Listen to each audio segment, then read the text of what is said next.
Hello, Colin. Thank you for your patience. You're just one of the very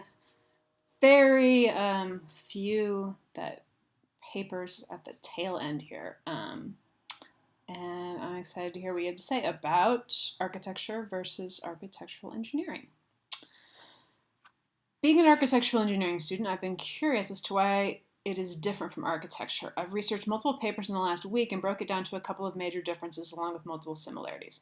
Choosing a major to study was a big decision for me prior to college, and I did minimal research on what I would be doing. I chose architectural engineering because I was stuck between architecture and civil engineering, so might as well meet in the middle. I've learned much more in these last 2 years about what I can do with a degree or what kind of job I would get following graduation.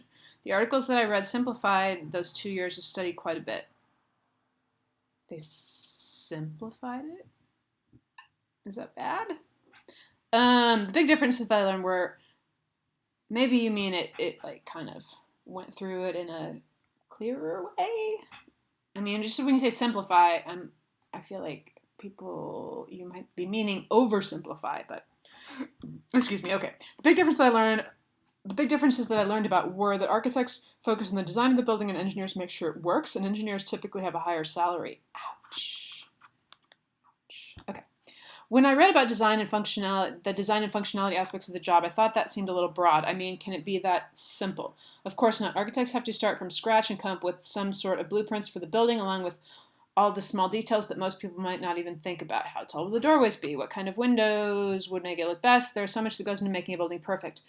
That else, yes. I was just gonna go back and say, I mean, the architects that I've known rarely start with a blank page. They often have like something they have to begin with and then tinker with. Like I've known people who were architects for Walmart and they would design new Walmarts. Anyway, the job of an architectural engineer is to make sure the building is safe to be occupied, along with being in charge of mechanical aspects of the building. What are mechanical aspects of the building? For example, an architectural engineer might work with a structural engineer to make sure that the building can withstand the forces that is being applied to it. The forces that are being applied to it, right? You can fix that. They are also in charge of stuff like HVAC systems, lighting fixtures, and plumbing in the building. The two will work together to make sure the building is both aesthetically pleasing and safe. So this paragraph was just giving us, I guess, some more details about what the two different jobs do. One big part of my decision to go in the engineering field was pay. Engineers generally make more commission because of the stressful jobs they have. It is our job to make sure that a building doesn't collapse on itself. That's, if I say that's a lot of pressure, that sounds like I'm making a joke. But I'm not. It is a lot of pressure. There's a lot of work and calculations that go into making sure that the building will stand for as long as it's meant to. So, tiny thing. Generally, in formal papers, you go ahead and write out it's not a big deal. It's not a big deal. What I mean by that is the building should not have issues unless it's being knocked down. Well, yeah, I already got that. Another reason for the difference in pay can be attributed to the schooling that an engineer endures. Calculus and physics are general classes that a lot of majors have to take, but engineers take it to another level. After calculus and physics, there are classes that build on to the subjects.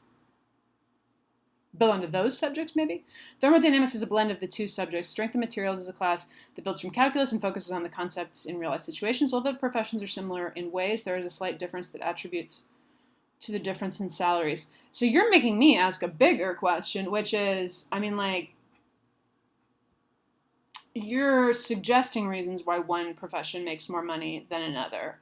And I'm not saying that those are not the right reasons, but I would just say that it would be good for you to show the limits of what you know about it, because I would say there might be many other reasons why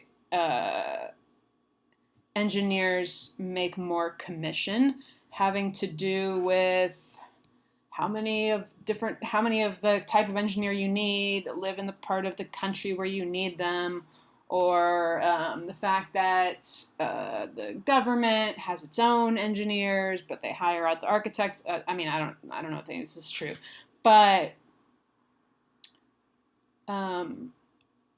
the idea that the reason that you get paid more is because people are in danger. I mean, like, I don't want to harp on you about this, but I just feel like, I mean,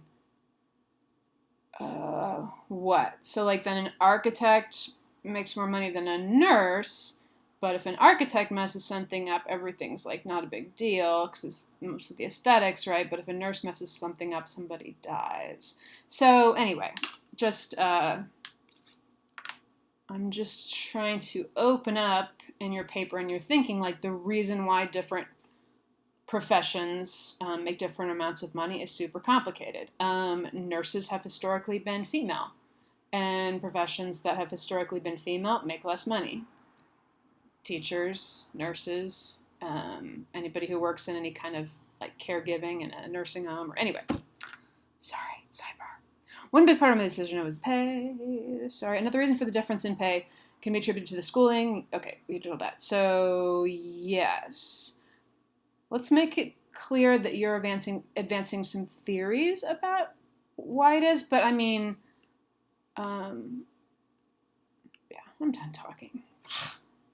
Even though they're different in some ways, architects and architectural engineers are very similar as well. In fact, there used to be just one person who would do both jobs. Oh, interesting. They would design the building and handle the engineering components of it. One question that I couldn't figure out is why they separated professions like they did. Architects and engineers, along with many other people, all work together on a project to get it done. No one person could do everything by themselves. It would take a lifetime to finish it. There's teamwork that is involved, not only to finish the job, but to do a good job out of it. Okay, this is the juiciest thing you've gotten to. Is this question about why they split. And in your revision, you should go back and research that. You could, if you really can't get to the bottom of this particular why did architects and engineers split, which I think you can, especially if you reach out to one of your professors, if you already have some, yeah, you already have architecture professors. So, and in fact, that professor can be a source of yours.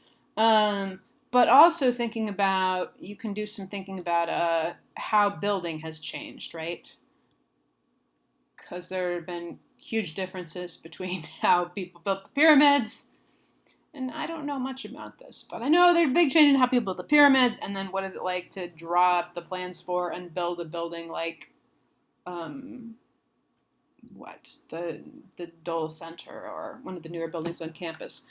Whatever those things are called, I don't go to campus anymore. Okay, after doing this research, I've learned a lot, and the differences between the two, how to do in the field. Okay, yeah, because although a lot of what you have is fine, I feel like a lot of it is not you learning new stuff. I feel like you need to go deeper in your revision. So let me know if you have questions about that, but I think hopefully I've given you good guidance to work on your revision.